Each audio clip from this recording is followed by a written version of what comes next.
I want to get started. We are going to first review. We're going to review. I believe do you all see the module in class number 8? Do you see it? The module, the canvas? Someone shake their head maybe. What they see? Hello? Does anyone hear me? Yeah, we see it. Okay, we see it. Okay. So it's here it says important names and terms fall 2025 part 1. Okay, we're just gonna open this. I'm gonna quickly review. Again, as just quickly, it's a review. It's not, we've all learned this before, but anything that is on this piece of paper, piece and a half of paper, is what we've done, and you are responsible for the final. What is not on this piece of paper, you are not responsible for. Um, okay, so let's get it. But again, it's a review. I'm gonna go quickly. Hopefully you have notes and you remember what was said. But here we go. Intro. So in our intro class, I'm looking here and here. Here is my screen of people. There is my other screen of where which I'm sharing with you. In 1492, there was an Inquisition. And so again, we spent a long time actually giving an introduction to Jewish history. But what we have to know, at least for this class, is that in 1492 there was an Inquisition, which means that in the 1492 the Jews who were Sephardic, who were living in Spain, were exiled with the Reconquista of Spain, were exiled from Spain, but some stayed. We spoke about the Middle Ages, the fact that Ashkenazi Jews, those living in Europe, were constantly persecuted, and the major persecution was definitely something called the Crusades, which started well, first with 1096 in the Christian fight against the Muslims for the Holy Land, and on that journey, the Crusaders destroyed hundreds of villages and towns and cities and killed thousands of Jews in Western Europe, in Germany, and Ashkenaz in France. So that's what Ashkenazi Jews are, and that's what Sephardic Jews are. Sephardic means from Spain originally and kicked out in 1492. We pointed out, letter C, that many Jews stayed. They stayed in Spain, even though officially their Jews were kicked out. How did they stay? They became new Christian. They professed a belief in Christianity, and that's one term. Or anusim means forced convert, or Marano, which was it's a very not nice term in Spanish. It means swine, but those are all mean the same thing. Or conversos, that's another word that's being used, and they all refer to the Jews of Spain who chose to stay. They chose to stay in Spain, and they but live as Christians, and that's who that was, and that's it again. It's relevant to what we'll learn about at the end of this intro. We spoke about Menashe ben Israel, a very famous converso and child of conversos who went to Amsterdam, became a leading rabbi, was a big proponent of allowing Jews back into England, as well as a proponent of having, going to the Americas, going to the New World. He spoke about, pardon me, he spoke about the 10 tribes. That's what Menashe ben Israel was. There was a Dutch West India Company.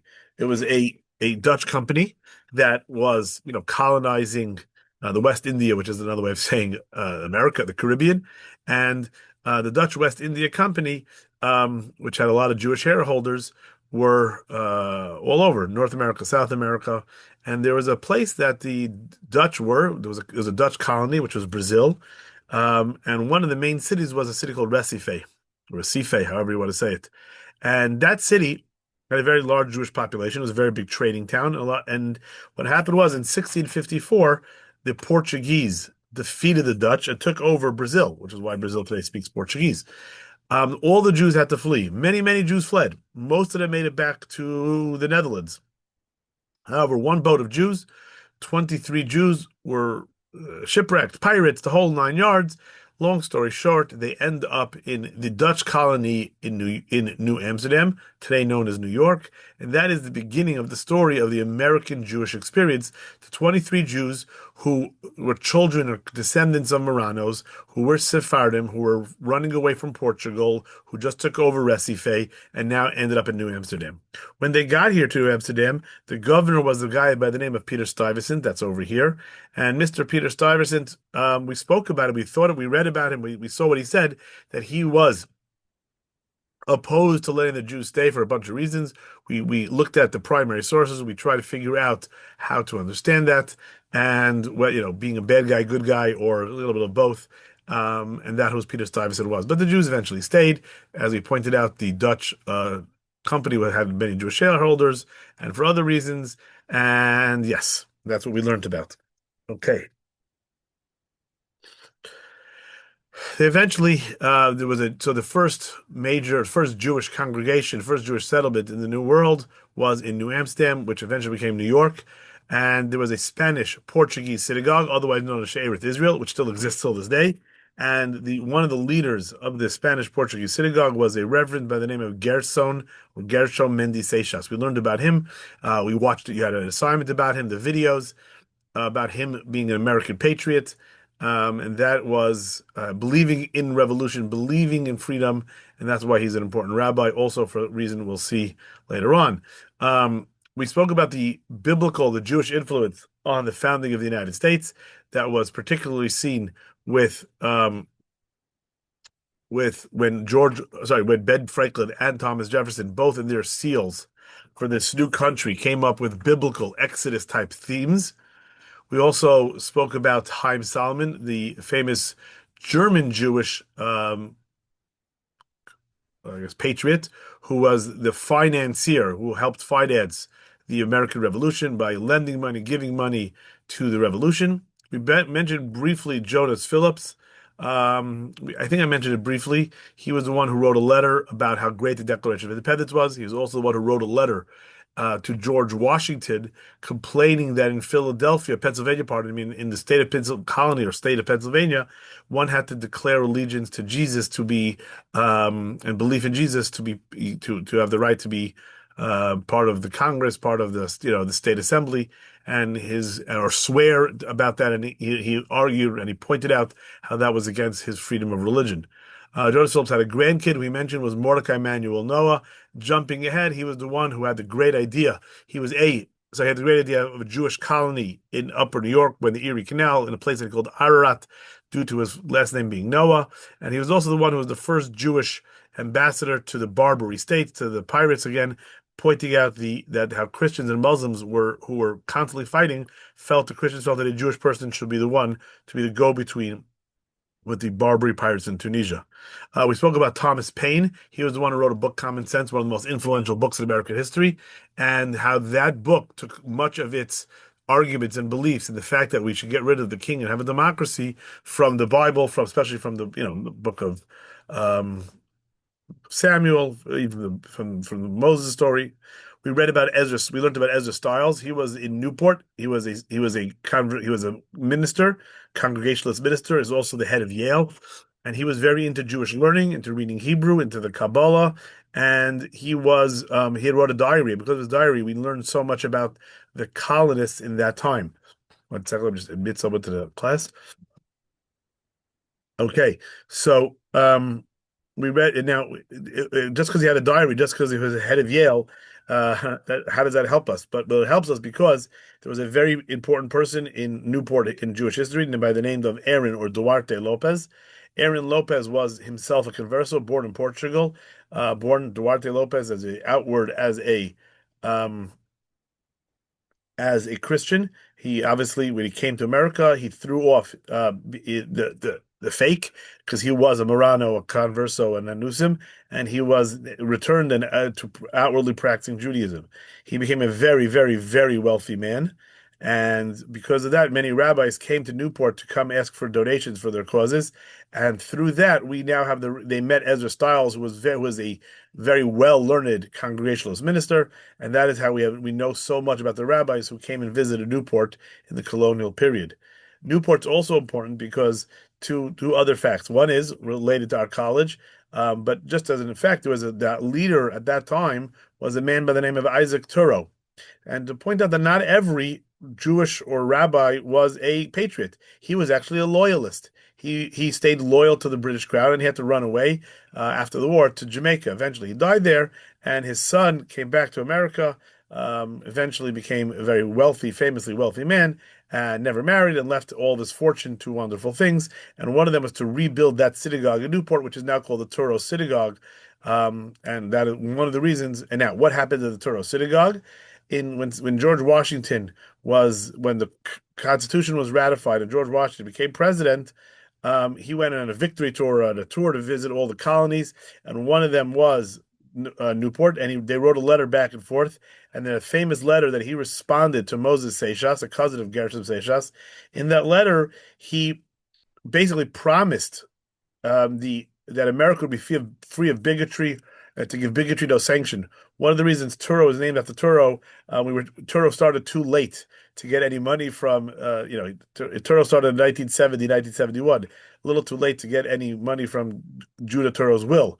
But since that will renamed the synagogue, and that synagogue is famous for George Washington's letter to it about America being a safe haven for religion and not only tolerating but not even sanctioning any bigotry. That is why Turo, in recognition of that contribution, is now named Turo.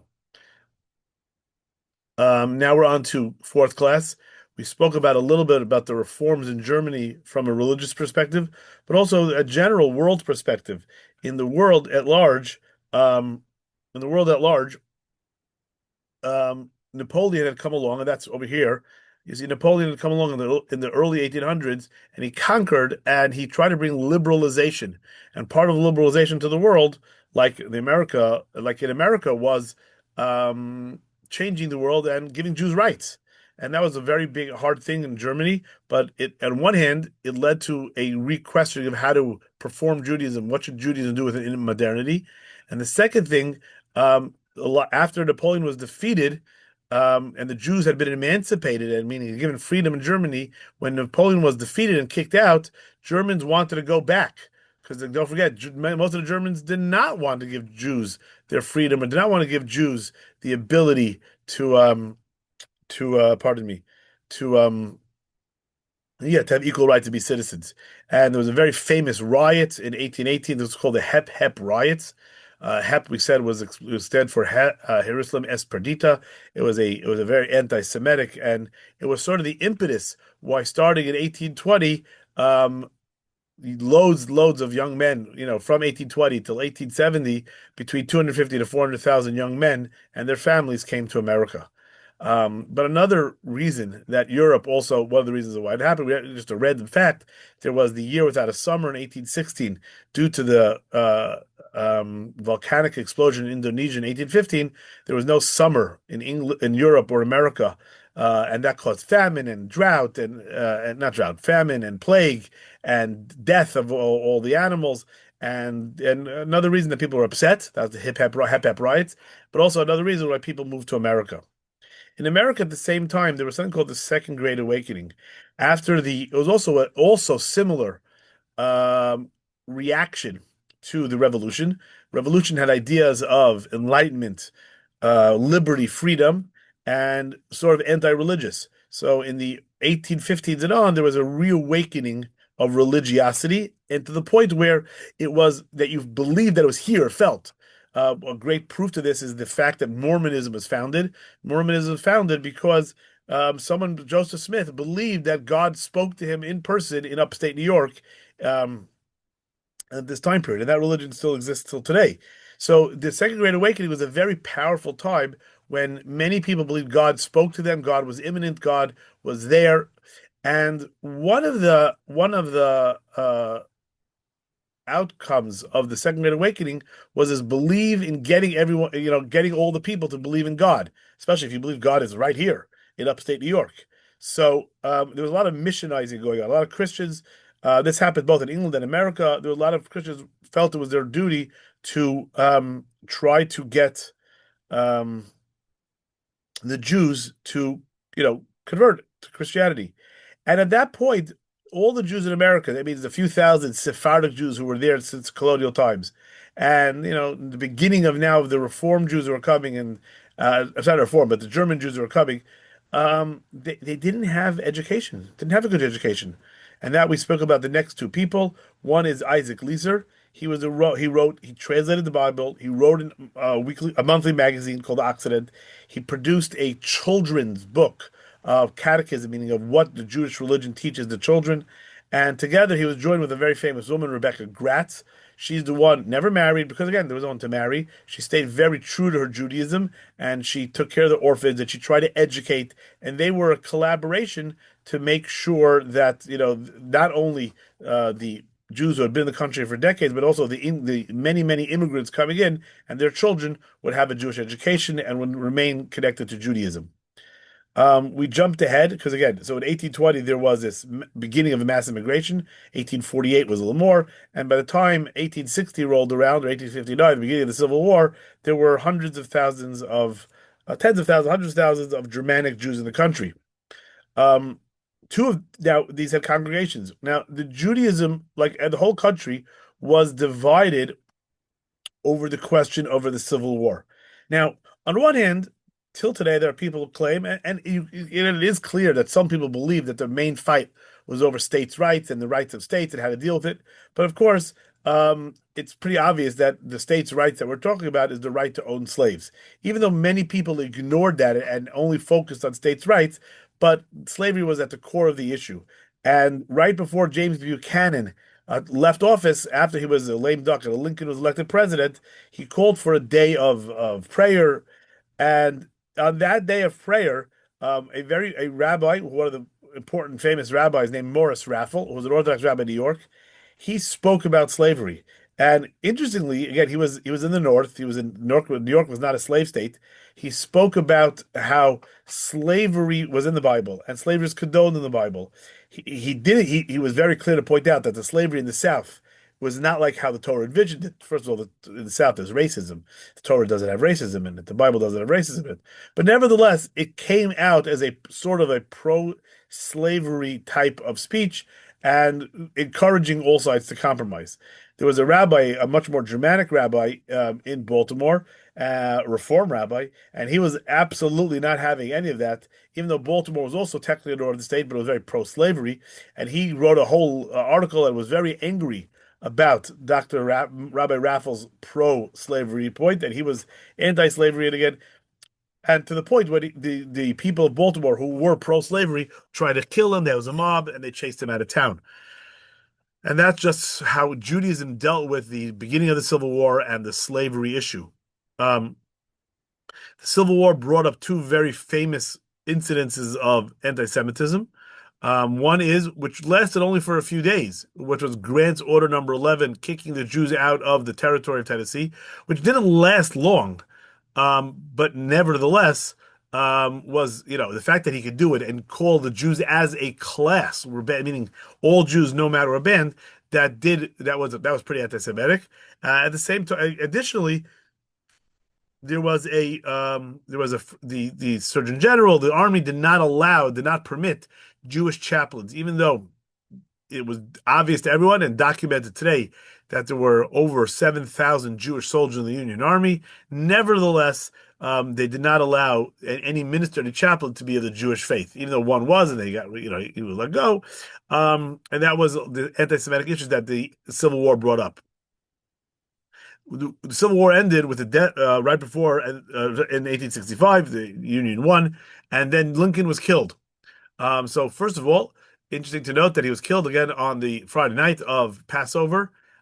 We spoke about that a little bit, the famous children's story about who's your enemy and who's your friend. We spoke about also the fact that his memorial was on Shavuot, on the holiday, and the question of loyalty of a Jew to America, especially the North, when they were very much in pain and grieving over the death of Lincoln. At the same time, they were celebrating a holiday, and we spoke about that briefly. We mentioned a phrase. We mentioned it briefly. 1 second. We mentioned the phrase briefly called "the North won the war and the South won the peace." Reconstruction was meant to be that the South, um, the South was going to be free of slavery, but reconstructed in a non-racist manner. However, it didn't happen. After a few years, the North was sick and tired of like policing the South, and even though the North won the war, the South won the peace, and racism and segregation returned till the 1960s. We spoke briefly about the Pittsburgh Plaid. We're supposed to about the Cleveland Synod of 1855, but really the most important was the Pittsburgh Platform in 1885, which is when Reform Jewry, which had grown, especially the hundreds of thousands of German Jews and their descendants, wanted very much to be modeled like the German Jews in Germany, and they had a new, modernized, different type of version of Judaism, which eventually became known as Reform Judaism, and their platform, their statement in 1885, and what they believe really separated Judaism into Orthodox and Reform. And one event that was famous for this was called the Treifa dinner, where the rabbinic seminary in Cincinnati, when they had a dinner to celebrate the new rabbis of the Reform movement, every part of the food was not kosher. And we saw the menu. We spoke about the Gilded Age. That was in America, where there were many Americans after the Civil War became fabulously wealthy, known as the Vanderbilts and the Rockefellers, etc. We saw that there's a TV show about them. We go to Newport to visit their mansions or Fifth Avenue. Some of them still exist. Um, but at the same time, the very rich Jews who were the very rich Jews who were part of who became rich also then were excluded, and they weren't part of general society because there was a very subtle anti-Semitism. Now, is it the anti-Semitism of Europe where people are being killed and pogroms and death and all the no. But was there a anti-Semitism? Was there a exclusion of the Jewish people? Yes, and that is why there was the Our Crowd. That was the group of German Jews, the very wealthy German families, who formed a very tight network of familial and business relationships because they were excluded by the Rockefellers and the Vanderbilts, et cetera, et cetera. We spoke about the famous case of anti-Semitism in America, where Joseph Seligman, one of the richest, well, the richest Jewish person, but the richest people in America, banker in America, was turned away from a hotel in Saratoga Springs. And again, the point was that, again, is anti-Semitism in America exist? Did it have an effect? Yes. Was it as horrible as in Europe? Of course not. We spoke about what was going on in Europe, the May laws, the 1881, the assassination of the Tsar, which led to many, many pogroms, as well as the Jews being kicked out of anywhere they could live, except only to live in the Pale of Settlement. That's sort of what you should have seen in Fiddler on the Roof, but we spoke about that as well. We spoke about that of the German Jews, there was one of them who was part of our crowd, but yet, well, let's go back 10 seconds. Starting because of the in 1881, the next great wave of immigration began from Russia. Part of it spurred on by the assassination in 1881 and all the pogroms, etc. And now from 1881 till 1924, 2.5 million Russian immigrants were coming to America. One of the Our Crowd, one of the very rich German Jewish Jews by the name of Jacob Schiff. He was the one who really, felt bad, put his money up, created the visiting nurse service, created all that he can to help the Jews of the Lower East Side, even though he himself was a Reformed Jew. And that was very different than the Russian Jews who were mostly Orthodox, or some of them remained Orthodox. They're very different because they weren't cultured. They were very, they were peasants. They were poor. Nevertheless, Jacob Schiff should be remembered as a person who, did great by the immigrants. But again, the immigrants were living very, very poorly. That's where the famous journalist by the name of Jacob Riis, he wrote a book, How the Other Half Lives. He produced photographs to show the rich people how the poor were living and the immigrants were living. We spoke about Emma Lazarus. She herself was a Sephardic Jew who's been in the country, for a long time. But she wrote the poem, "The New Colossus." We spoke about the old Colossus of the Road. The new Colossus had a poem at the Statue of Liberty, welcoming all immigrants. And we pointed out how difficult it was to live in New York. And two other places that tried but didn't work. One was Moisesville in Argentina and Woodbine, New Jersey, both supported by Baron Hirsch. Again, the point was there were millions of Jews oppressed under the pogroms and what was going on in Europe, and they left, so they had nowhere to go. And New York was very difficult because millions of people in the Lower East Side. And that's where we spoke about the creation of this village in Argentina and New Jersey, which eventually both of them didn't last. But the last thing we spoke about was the labor issues here in New York City, and in other places. The Triangle Shirtwaist Fire was one of the famous example, and that helped create the Jews were very much identified with socialism and communism. They unionized, they went on strikes to bring about the change in labor laws, and again, which would have an effect. It will have an effect. We'll see later on where Jews are some Jews acted this way, and therefore many Jews are stereotyped as being communist and socialist because of what was the problem of all these millions of immigrants and all of the oppression of the worker, which was definitely taking place, and the resulting trying to, the progressives and the socialists and the unionists who tried to give rights to the workers, which were definitely very overrepresented Jewish population in those leading those movements. Okay, that is the summary of what we did till now.